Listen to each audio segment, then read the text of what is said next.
प्रयागराज से बड़ी खबर मिल रही है। माफिया अतीक अहमद के करीबियों के 2 दर्जन ठिकानों पर ईडी की छापेमारी। ईडी ने लखनऊ, प्रयागराज, नोएडा और दिल्ली में छापेमारी की है।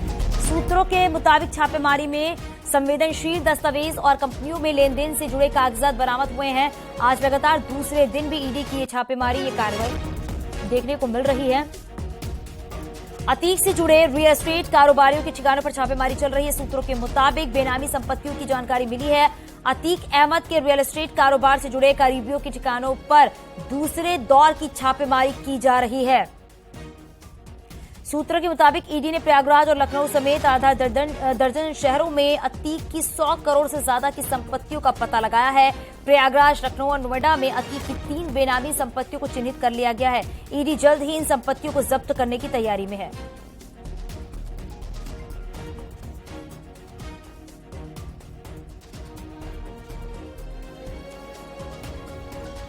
और आपको प्रयागराज लिए चलते हैं। सर्वेश हमारे सहयोगी जुड़ गए हैं। सर्वेश, जरा बताइए, आप लगातार देखा जा रहा है कि पुलिस प्रशासन की तरफ से एक्शन देखने को मिल रहा है। जो छापेमारी की जा रही है उसको लेकर क्या जानकारी और किस तरीके से अतीक के करीबियों के अलग अलग ठिकानों पर रेड डाली जा रही है? देखिए, माफिया अतीक अहमद ने अपराध से एक बड़ा साम्राज्य खड़ा कर लिया था। उसके पास जगह जगह पर अवैध और बेनामी संपत्तियां थी और इस मामले में करीब 2 साल पहले ईडी ने एक मनी लॉन्ड्रिंग का केस भी दर्ज किया था और इसी के क्रम में माफिया अतीक अहमद के खिलाफ ईडी शिकंजा कसने की तैयारी कर रही थी। अतीक अहमद की हत्या के पहले 12 अप्रैल को पहले दौर में कार्रवाई की गई थी। कई शहरों में अतीक अहमद के करीबियों के ठिकानों पर छापेमारी की गई थी और प्रयागराज में भी 12 अप्रैल को छापेमारी जो की गई थी उसमें से खालिद जफर और इसके साथ साथ उसके जो यहाँ पर एक गाड़ी के शोरूम के मालिक हैं और इसके अलावा जो करीबी बिल्डर्स हैं उनके यहाँ छापेमारी की गई थी।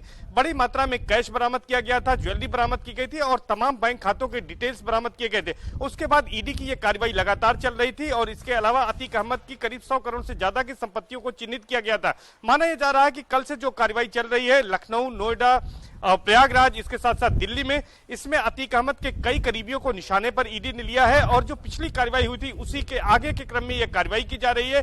और माना यह जा रहा है कि यह कार्रवाई जो आज भी चल रही है तो तमाम जगहों पर दस्तावेज खंगाले जा रहे हैं। ईडी उन दस्तावेजों को अपने कब्जे में ले रही है। सर्वेश ये भी बताइएगा क्योंकि जो बेनामी संपत्ति चिन्हित की गई है, प्रयागराज, लखनऊ और नोएडा में बेनामी संपत्ति चिन्हित की गई है, इसके अलावा और कौन कौन सी ऐसी जगह है जहां पर बेनामी संपत्ति है अतीक की, उसे चिन्हित किया जा रहा है या किया जाएगा?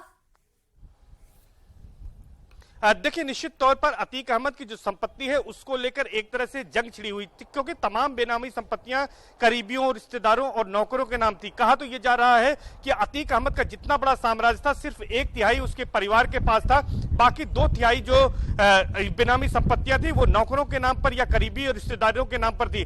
उसी बारे में अब ईडी पता लगा रही है ताकि जो है उसकी कार्रवाई की जा सके। और ये जो 100 करोड़ की संपत्तियां हैं वो प्रयागराज, लखनऊ, नोएडा और दिल्ली में पता लगाई गई थी। उसी के आधार पर यह आगे की कार्रवाई की जा रही है और माना यह जा रहा है कि इसके बाद कुछ बड़े खुलासे हो सकते हैं। सबसे बड़ी बात यह है कि 2021 में जो अतीक अहमद के खिलाफ कार्रवाई की गई थी तो ईडी उसके बाद से लगभग उसके बाद कोई कार्रवाई नहीं हुई थी, लेकिन एक बार ये फिर कार्रवाई शुरू हुई। उस समय अतीक अहमद की करीब 8 करोड़ की संपत्ति को ईडी ने जब्त किया था, जिसमें अतीक अहमद की पत्नी के नाम फूलपुर के ससो इलाके में कुछ संपत्ति थी जिसको उसने कम दामों में खरीदकर उसको काफी महंगी जमीन थी। बिल्कुल, तो एक के बाद एक बड़ी कार्रवाई जो है देखने को मिल रही है सर्वेश, और आगे भी ऐसी कार्रवाई, ऐसी एक्शन देखने को मिलेगा। शुक्रिया इस पूरी जानकारी के लिए।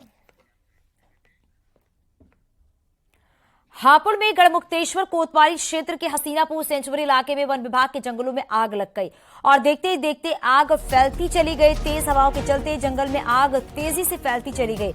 वन विभाग के अधिकारियों को सूचित भी किया गया, लेकिन वन विभाग के अधिकारी मौके पर नहीं पहुंचे और फायर विभाग की टीम ने कड़ी मशक्कत के बाद आग पर काबू पाया, लेकिन वन संपदा जलकर राख हो गई है। हजारों पेड़ आग में जल गए। तस्वीरें भी आप देख सकते हैं, एक्सक्लूसिव तस्वीर आप देख रहे हैं न्यूज 18 उत्तर प्रदेश उत्तराखंड पर, जहां जंगलों में भीषण आग लग गई है और कई पेड़ जलकर खाक हो गए हैं।